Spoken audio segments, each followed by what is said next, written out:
and we're talking today about mixing edibles and ornamentals in container gardens.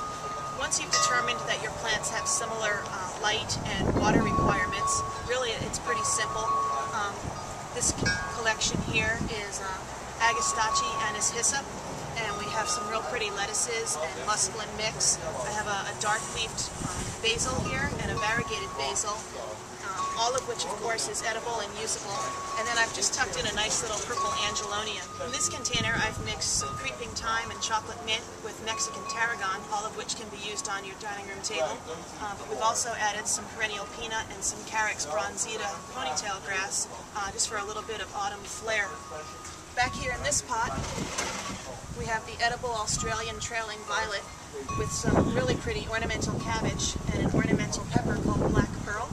Over here I've got cinnamon basil with really pretty purple foliage and some purple flowers, mixed with sweet honey alyssum, this real pretty purple that's going to trail over and smell really nice.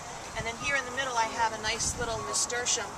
Not only is his foliage really pretty and variegated, but he's going to bloom a beautiful red and orange to match these peppers. Once they ripen, they'll also turn red and orange. In this container here, we actually have a small tomato called Tumbling Tom.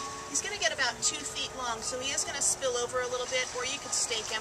But he has wonderful little 1-inch cherry tomatoes on it.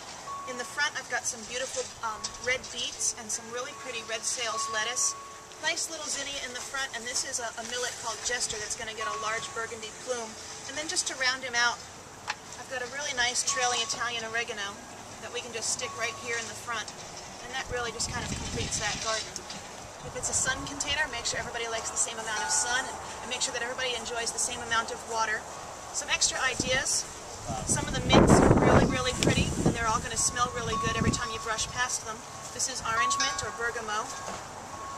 Some nice peppermint. And here I have a chocolate mint. He's got those real pretty brown veins.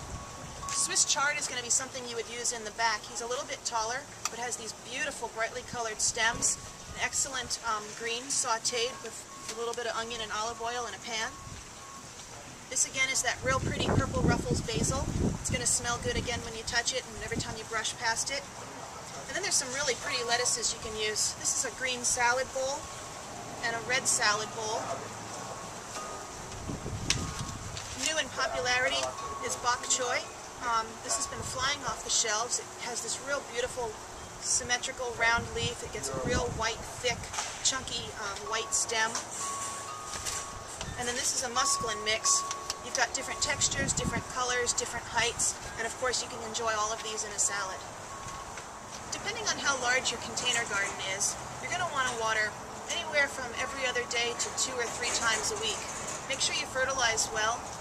We really enjoy dynamite. You apply it once every 4 months, so it's pretty much there for the entire life of your garden. I think you're going to find that if you're shopping for vegetables that are pretty, as opposed to just things that you're accustomed to eating, you're going to introduce new things to your diet. And there's nothing better than encouraging your kids to eat more new vegetables. I hope you've enjoyed our video here on edibles and ornamentals mixed in containers.